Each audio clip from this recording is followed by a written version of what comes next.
Hi. So before we get going on this show today, I want to just quickly do a little preface here, because this show has excited a certain amount of pushback. So one thing that we're pretty committed to doing on this particular show, on the Colin McEnroe Show, is exploring questions that sometimes sit in the shadows. So 2 years ago, I was sitting in this very studio with a young woman named Pana Kram. She was a Cambodian immigrant who, because of a very tragic concatenation of personal circumstances, had a baby and was in a panic and didn't know how to talk to anybody about it, and drowned that baby in a toilet and wound up going to prison. We had Pana Kram in the studio shortly after her discharge from prison, exploring the circumstances that led to this act of what is called neonaticide. We won a national award for that, and I heard later, just about a month ago, I ran into somebody in Boston who, I wasn't at the award ceremony, but one of the judges said that the audience gasped when they heard what the show was about. They hadn't heard the show, they just heard that we were winning this award. How could we win an award for something like that? Last year, we were approached by the Marshall Project for a show that no other public radio show would do. The list of prestigious public radio shows that turned them down was comprehensive. They had been looking into the question about whether or not some young men on the autism spectrum who are drawn to consume child pornography have a full understanding of what it is they're doing and what the plight is of the people that they're seeing on a computer screen, whether they can fully understand the level of victimization that goes on, and therefore whether it makes sense for the criminal justice system to treat them exactly the same way as neurotypical perpetrators. Obviously, a very difficult subject.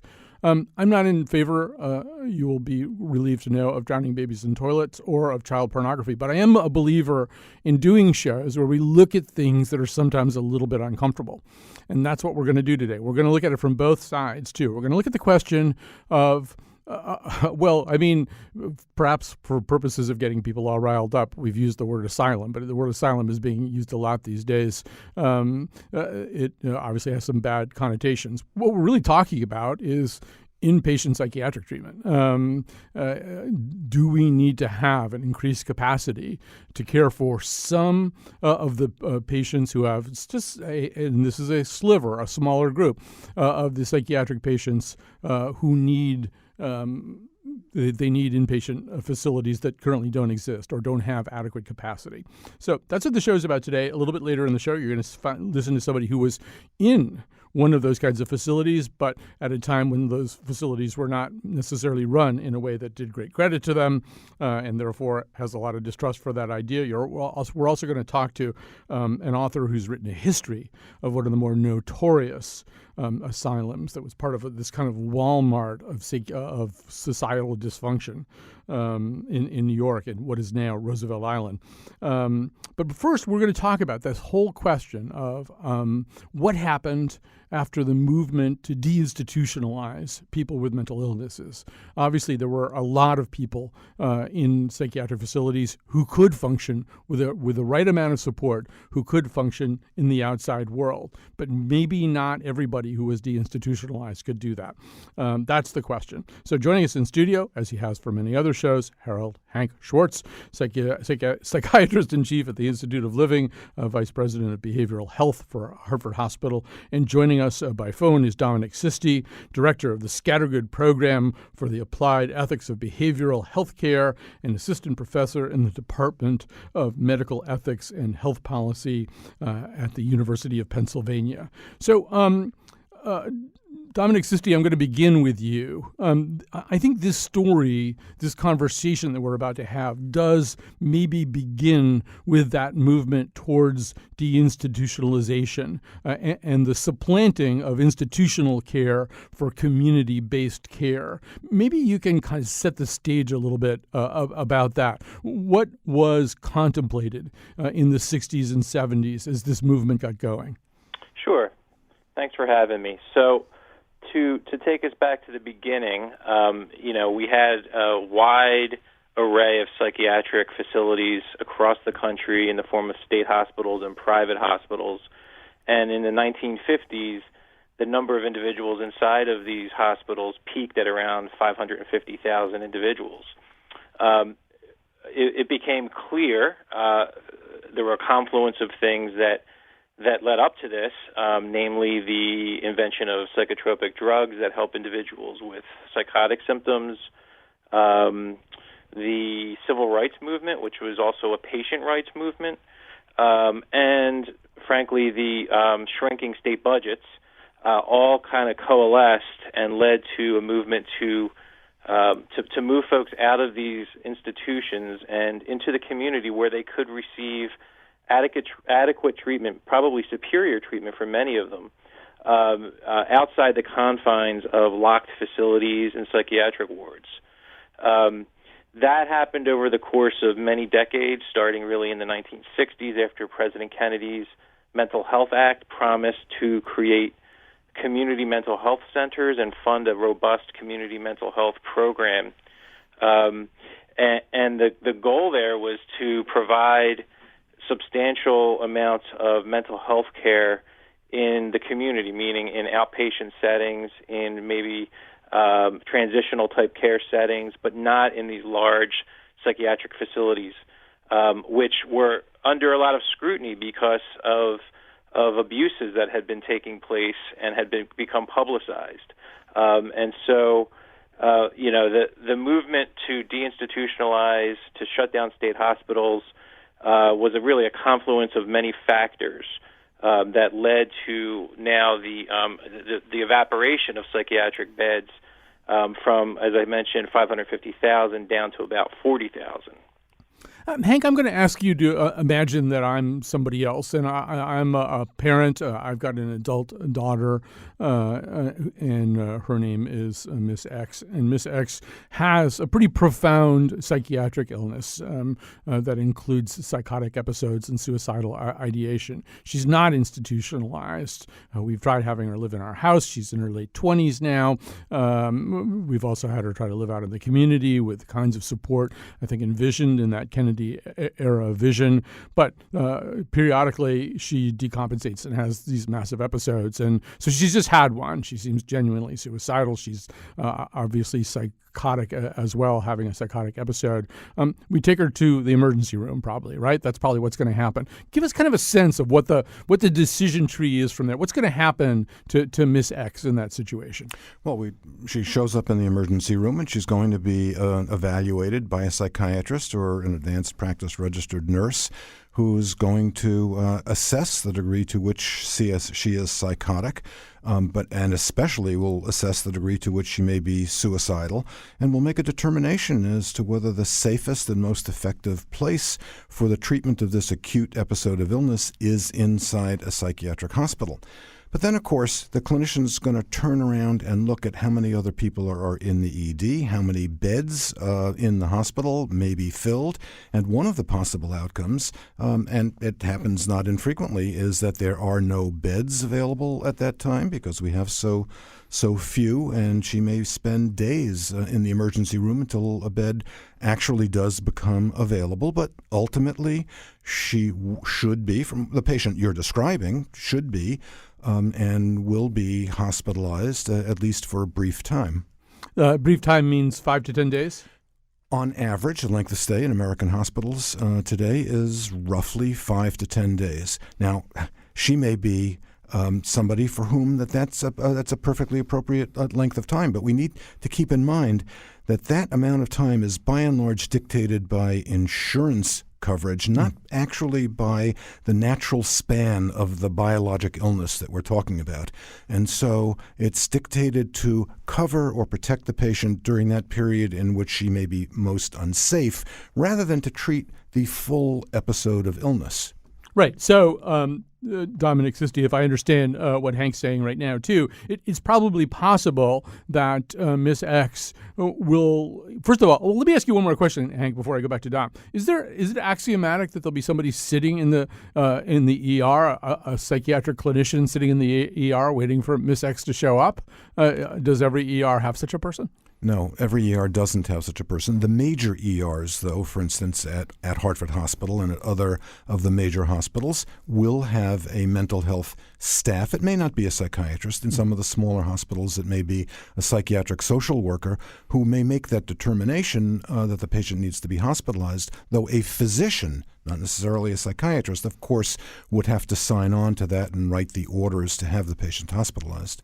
Dominic Sisti, I mean, one possibility, I guess, is that Miss X will get that 5 to 10 days of insurance-covered hospitalization, bounce back out into her existing situation. There may be some kind of attempt to deal with her once again, give her the kind of community support services that might work, probably do work for a heck of a lot of patients, but that she also might just be cycling back into the emergency room, in a fairly short window of time, like what, a year or two, something like that? Oh, I think, in many cases much sooner. I mean, this really was the impetus for my interest in getting into this area. Was I teach residents in the psychiatry residency program at Penn, and one of the things they struggle with is what they call treating and streeting, which is the idea that these patients will show up in the CRC, the Crisis Response Center, and these young psychiatrists are tasked with stabilizing them and getting them, essentially safe, only to see them be discharged prematurely. Again, because of insurance limitations or census in the hospital, there's no room, and only to see them come back literally a week later with the same, decompensating symptoms. So it might not be a year; it might be much sooner than that. And this revolving door has been documented in the literature. And so in your research and your writing about this, Dominic Sisti, you said that, first of all, the largest mental health facilities in America are now effectively jails and prisons, that the other places, that this, smaller percentage of people with psychiatric illnesses who do not do well in a community-assisted environment, that they wind up in homeless shelters, they wind up on the streets, they wind up in ERs, as we're documenting here, right? So the argument that you've made is that maybe we don't have quite enough beds, and maybe we don't have the right kind of beds in the right kind of places to care for some people with treatment-resistant mental illnesses for a longer period of time and deliver services to them in that environment. Maybe you can say a little bit more about that. That's exactly the argument. I mean, the basic point is that there remains a population of individuals who have serious mental illness, have exhausted community resources and services to the point where they are not succeeding in the community. They may become disruptive, decompensate, and become public nuisances, such as it is, and find themselves incarcerated. And these are the individuals, I think, that we overlook. We forget that this most vulnerable population really does deserve adequate, substantial, structured care, potentially for months, even frankly years in some cases, that may not be available, within the community itself. So that is the basic idea, and what you alluded to there is that the treatment should be appropriate, and it should be done in the appropriate place for the appropriate time. And we simply don't have that capacity right now in our healthcare system. So, Hank, there's two things that make it hard to have this conversation. Well, there's a lot of things that make it hard to have this conversation. But here in Connecticut, it's hard to have this conversation because we've just been through a horrible scandal with the Whiting Forensic Institute, which is a facility that exists to address that place where the mental health apparatus and the criminal justice apparatus kind of intersect. But we had a situation where there was inadequate supervision and aides effectively turning it into an Abu Ghraib for some of the inmates. You got that problem, number one. The other problem is it's almost impossible to start a constructive conversation when this idiot chimes in. Part of the problem is we used to have mental institutions, and I said this yesterday. We had a mental institution where you take a sicko like this guy. He was a sick guy, so many signs, and you'd bring him to a mental health institution. Those institutions are largely closed because communities didn't want them. Communities didn't want to spend the money for them. So you don't have any intermediate ground. You can't put him in jail because he hadn't done anything yet, but you know he's going to do something. So we're going to be talking seriously about opening mental health institutions again. In some cases, reopening. I can tell you in New York, the governors in New York did a very, very bad thing when they closed our mental institutions, so many of them. You have these people living on the streets. And I can say that in many cases throughout the country, they're very dangerous. They shouldn't be there.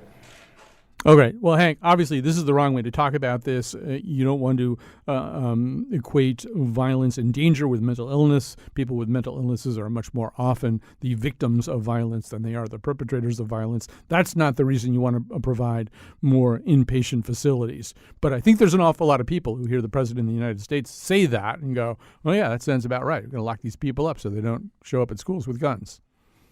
So I guess if you put a bunch of monkeys at a typewriter and just have them type away, once in a while they're going to type a complete sentence, and it might even by accident be true. So here I think the president by accident has stumbled upon a truth, which is that we need more psychiatric hospital beds. But that's the only part of what he has said that is true. To equate having more psychiatric hospital beds with the possibility that this will help to reduce the incidence of mass shootings is just entirely misleading and fallacious. If you think about the number of people who might fit the profile of a mass shooter, and then you think about the number of people in America with severe mental illness, schizophrenia alone has an incidence of 1%. So we're talking about 3.2 million people, some of whom will fit the profile of people who look like they might or could be a mass shooter. The truth is, we have no test that is going to pick that needle out of a haystack and identify the person who might become a shooter. But in order to use hospitalization to prevent it, we would have to sweep whole numbers of people who might fit that profile into hospitals. I think that that's called preventive detention. That's a thing that we don't do in America, and it wouldn't even prevent mass shootings, many of which are committed by people who don't ever come into contact with the mental health system, may not have a diagnosis of a severe mental disorder anyway.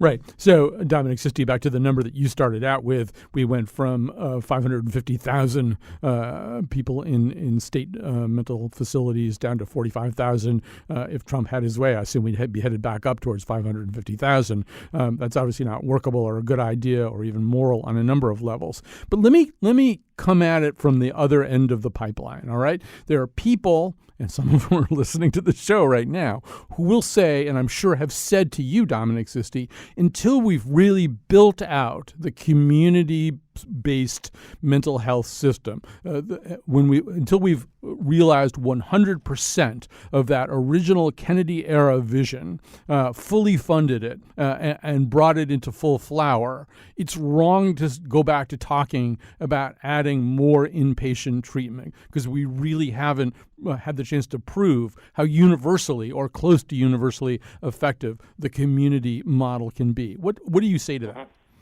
So, two answers. One is that we can do both at the same time. And my argument is not an argument that excludes building out the community-based psychiatric system at all. In fact, I've written that we need to fully, fund and resource the community-based services, while at the same time recognizing that inpatient treatment is part of that continuum of care. It would be like saying in oncology that inpatient treatment is not necessary, and frankly, you can get your chemo outpatient and go back and forth to your oncologist, but, for the patient that needs surgery to have a major tumor removed, I would expect folks would agree that inpatient treatment is appropriate and potentially appropriate for a certain number of days, weeks, while that patient stabilizes. Likewise, in mental health care, there is a range of severity, and there will be individuals who need the most intense structured settings to recover. So my response to that argument is that this shouldn't be a zero-sum game. We should all be working together to get the necessary funding for a comprehensive mental health care system that includes a full array of community-based services as well as inpatient structured care for individuals who need it. So, Dominic Sisti, let me ask you this. What is that new asylum? We'll put quotes around that word. But what does that modern, humane, progressive, treatment delivery-oriented, quote, asylum, unquote, look like? Well, there isn't one model.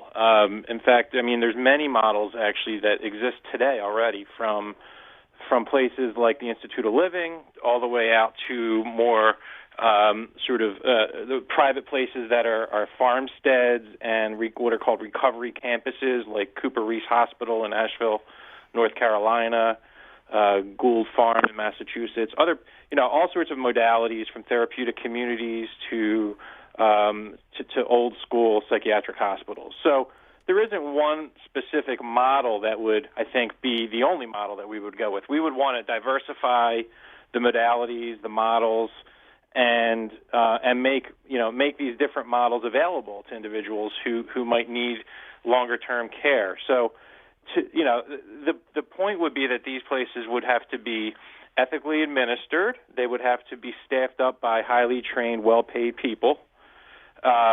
Like any institution that cares for or works with a vulnerable population, whether it's a psychiatric hospital or a nursing home or a daycare for that matter, we would want to have very clear and careful oversight of the facility and transparency in how it's running, so that we can be very, as sure as we can that we can minimize abuses, eliminate abuses if possible. But the point here is that the model would be diverse depending on the population and the need.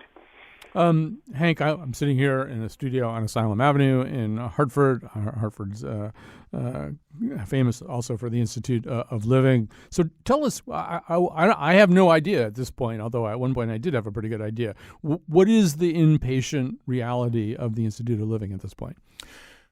Our reality is that we have a facility that I think we'd like to think of as being a reasonably comfortable, pleasant place. We have regulatory requirements actually that drive us, for safety's sake, increasingly to sacrifice some elements of patient dignity in favor of safety, and we push back on that hard. It's a delicate balance. The reality is that our average length of stay is somewhere between 5 and 10 days, but there are times when patients need much longer hospitalization, and if we feel it must, that's what we've got to do. We can try to get the patient into Connecticut Valley Hospital. That patient may linger on a list for CVH for 60 days or more in our hospital. Because the beds aren't there. Excuse me? The beds aren't there. The beds aren't there. So it's just on a waiting list. But many patients who don't quite need that length of stay but need more than 10 days, well, we keep them, and they may be there for weeks or a month or two. By and large, of course, we don't get paid for that, and I'm not arguing that we're in it. We're not in the business for the money, but we're a nonprofit organization. We have to pay our costs, so that's another tough reality. I just want to say, every patient deserves a shot at full recovery. And full recovery ideally really does mean programs in the community and a life in the community. And it is a real societal failure that we have not funded that and pulled that together in some integrated way. But recovery for some people also means the proper hospitalization during acute episodes, or maybe even longer. There is no one recovery path that fits everyone. I should say, just by the way of putting cards on the table. So when I was 14 years old, my father tried to kill himself. This isn't any big secret. I wrote a book about it. But and he wound up in the psych ward of Hartford Hospital, not at the Institute, but it's called CCU2 at the time. And he was sure there for more than 5 to 10 days. I've actually sort of probably blocked out in my memory. Seems to me he was there maybe about a month. And we as a family benefited from that because we were, A, terrified he was going to try to kill himself again, and B, pretty sure that if we popped him back into his very stressful environment, the same stressors that he hadn't been dealing with very well, that something bad was going to happen. So we benefited from that a lot. Dominic Sisti, I'm guessing, I mean, my family was a family of modest means. I was 14 years old. I have no idea how that hospitalization got paid for. I'm assuming we had private insurance, or I don't know what happened. But I'm just guessing that, somebody like that now, or as Hank is saying, somebody who needs more than 5 to 10 days to get that full recovery that we're talking about. I mean, there's not just a problem with adequate numbers of beds, right? There's just a whole question of whether there's any mechanism to pay for it. That's right.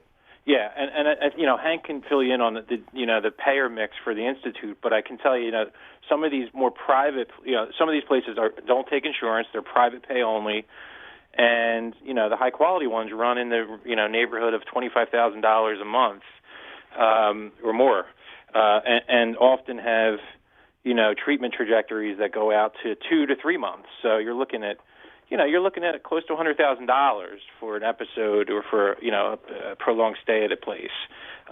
So not many people have that kind of disposable income to spend, and not many insurance companies will be willing to, even if the place does negotiate pricing with insurance companies. They're going to be hesitant to offer that type of longitudinal care. So, this is out of reach for most people. Right. I do want to say, after a month or two or whatever it was, my dad got out and he was fine for the rest of his life, or at least as fine as he was ever going to be. He certainly wasn't suicidal anymore. All right. We have to take a break. We're going to come back. We're going to talk about what the vision was for these kinds of places. Some of them realized that vision, but as you're going to hear from author Stacey Horn, some of them did not.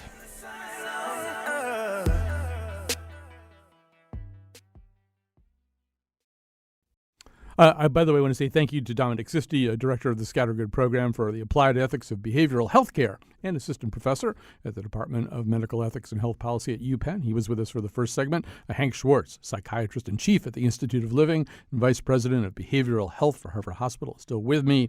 Joining us now is Stacey Horn, author of 6 nonfiction books. Most recently, Damnation Island, Poor, Sick, Mad, and Criminal in the 19th Century. She's the founder of the social network Echo.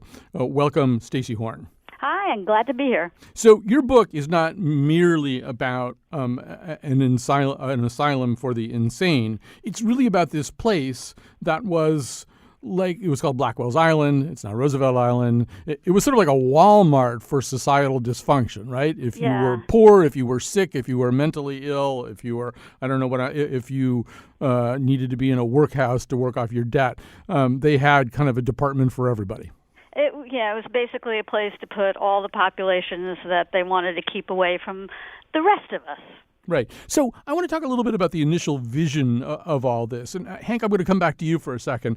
Certainly around the middle of the 19th century, you do get this movement. It's Dorothea Dix. I believe there was a person named Scattergood, speaking of Dominic Sisti. These people who were, in fact, social reformers who thought you can't just stick people who have mental illnesses in almshouses, and you can't just warehouse them. We've got to develop a whole network of facilities that are appropriate, that deliver what the mid-19th century's version of care would be. Right? This was initially seen as a moral reform movement.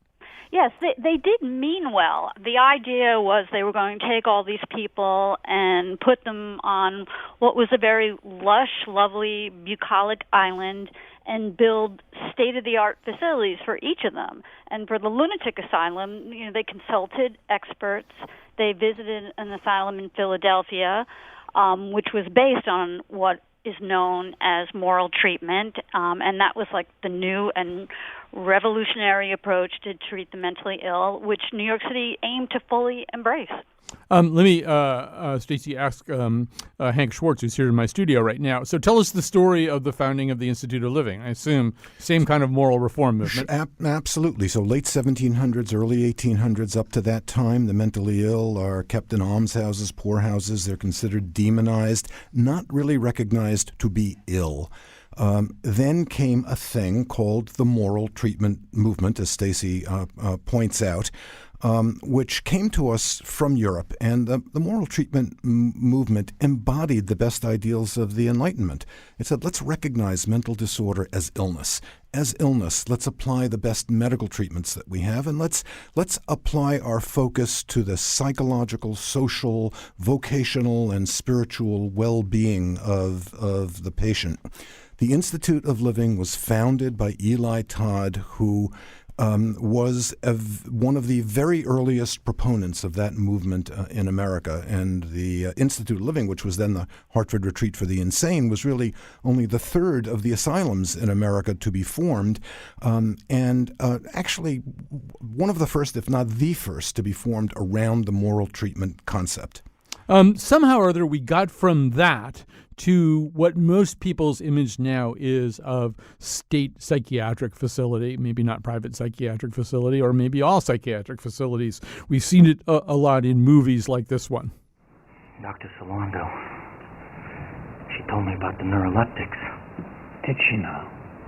And when was this? I found the doctor in a cave out by the cliffs, but you'll never get to her. I don't doubt it, considering she's not real. Your delusions are more severe than I thought. You're not on neuroleptics. You're not on anything, as a matter of fact. Then what the is this? Huh? What the is this? Withdrawal. Withdrawal? From what? I haven't had a goddamn drink since I've been on this island. Chlorpromazine. I'm not a fan of pharmacology, but I have to say... So that's Shutter Island, but I mean, you pick your horror movie or pick your social reality movie, like One Flew Over the Cuckoo's Nest or the Ken Kesey novel on which it's based. There's kind of a pervasive sense, Stacey Horn, in America, that somehow or other this vision went off the rails. But it's not just a pervasive sense. We know from the stories that you recount about Blackwell Island that it did go off the rails. How did we get so far from that idea of having a good kind of facility to the kind of punitive, bad form of incarceration that we wound up with? Well, it went off the rails almost immediately. Charles Dickens visited the year the asylum went up, and he described it as having the infamous madhouse air with the moping idiot and the gibbering maniac. They were all there in naked ugliness and horror. And I think two things. They really didn't have a sense of how many people would ultimately need to be treated in such a facility, and they were too broad about who needed to be treated in that kind of facility. You could get committed to Blackwell's Island just for having anxiety attacks or depression. Or for speaking German. Yeah, exactly. For misbehaving with your husband who wants to have you admitted. Right. Sorry. Yeah. No, he was just saying also if your husband decided you were misbehaving and wanted to have you admitted. But you do recount one inmate there whose big problem seems to be she doesn't speak the English language. Right. The police justice at the time didn't understand her, and so he just said, okay, she's crazy, send her to Blackwell's Island. It was way too easy to get someone committed. The other problem was money. I mean, it all comes down to money. In this case, the lunatic asylum was for the poor and the middle class. The rich had their own private asylum. So the people that were committed there were the poor, and they didn't want to spend a lot of money on that care. So they were basically starving and freezing these people, throwing them into restraints and straitjackets, which they were not supposed to do according to moral treatment, and doing things like there was a workhouse on the island that was for people convicted of minor crimes. So convicts from the workhouse were employed as nurses and attendants in the lunatic asylum. And that went as well as you can imagine. Right. So, I mean, the stories of, by the way, I love the fact that the rich people's asylum is called Bloomingdale's, but there are these just horrific stories of a woman who was killed, beaten with a wooden chamber pot, a woman who delivered a baby while in a straitjacket. These just things that should never in a million years happen. But, Stacey, one of the things you also document pretty well was this seemed really impervious to reform as well. For example, there was this kind of the Senate inquiry into these alleged abuses by this state committee on insanity. And basically what happened, as far as I could tell, is they just didn't believe the stuff they were being told. 900 pages of testimony, and they didn't talk to a single inmate. But yeah, and after 900 pages of testimony, they didn't make a single recommendation. And one of the people that spoke was an Episcopal missionary named William French, who is in my book. And he says part of the problem is the nurses basically can abuse the inmates with impunity, and no matter what the inmates said, they were never believed. The nurses were believed over the inmates. So they're basically, these poor women are locked away on this island, away from family, friends, the community, where they're just being attacked by these nurses, and no one is helping them.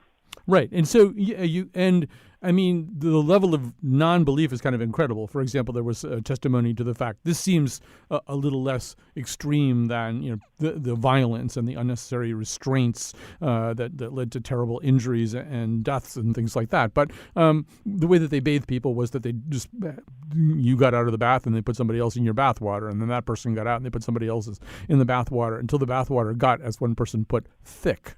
And then maybe they dump it out, but not clean out the tub and fill it up again and repeat the thing for a whole bunch of people.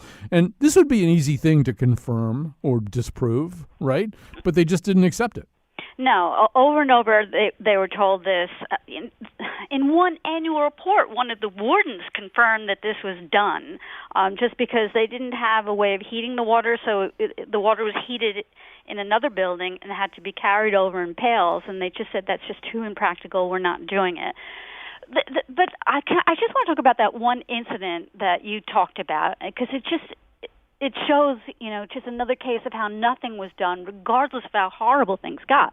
Like, there was a case where one night a patient had her head bashed in by a wooden pail that was used as a chamber pot. Mm-hmm. And there was only one night nurse on duty, a woman named Mary Stevens, and it was just her overseeing 150 patients with, again, 3 workhouse convicts helping her.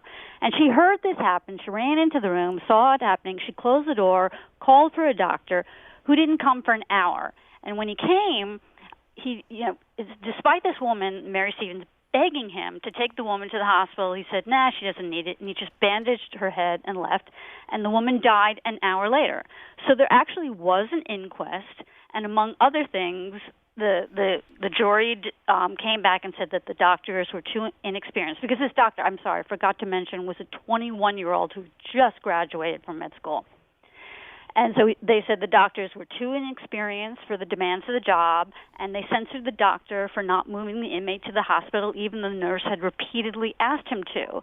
And in the end, the only person that was dismissed was the nurse. The doctor in charge of the asylum said the inmate died due to gross negligence on her part. Not his part for the way he ran the asylum, not the doctor for not taking her to the hospital, and not the commissioners who oversaw the institutions on the island. It was only this nurse who was responsible for negligence. We're going to have to stop there, although I really do encourage people to read, particularly for the story of Nellie Bly, the pen name of a crusading reporter who caused herself on purpose to be committed to Blackwell Island to see for her own see with her own eyes the abuses that were being committed. But to know more about that, you're going to have to read Stacey Horn's book, Poor, Sick, Mad, and Criminal. Damnation Island, Poor, Sick, Mad, and Criminal in the 19th Century New York. Stacey Horn, thanks for being with us. And Hank Schwartz, I want to just end this segment by saying, well, first of all, obviously, these things don't happen at the IOL, but they do happen not too far from where we're sitting. I mean, maybe not that bad, but the stories coming out of Whiting Forensic Institute this year or last year they just made everybody's blood boil, right? I mean, and I think there are probably some people listening right now saying, well, how can Dominic Sisti be saying we need more inpatient treatment? Look how inpatient treatment goes when it goes bad. So the rails, it hasn't gone off the rails everywhere. It didn't go off the rails everywhere, and it certainly didn't go off the rails at the Hartford Retreat and now the Institute of Living. What happened at Whiting Forensic is terrible and so unfortunate in terms of the influence on this discussion, because I don't think it's fair to say that happens in other contemporary psychiatric hospitals. I think that is as rare as a hen's tooth. the modern contemporary psychiatric hospital is as modern and contemporary as orthopedic institutes and cardiac institutes and any other kind of healthcare that we're providing. I'm concerned that the story that Stacy's book, and certainly what has happened at Whiting, stigmatizes the entire discussion about the value of psychiatric hospital care, and in a very unfortunate way. All right. So, first of all, thank you so much, Stacey Horn, and thank you so much, Hank Schwartz, psychiatrist in chief at the Institute of Living, vice president for behavioral health at Hartford Hospital. We're going to take a break. I'm going to have my final conversation of the show with someone who was in one of these institutions. Pulling out fire in the insane asylum. Wow, it's crazy in here, man. The insane asylum.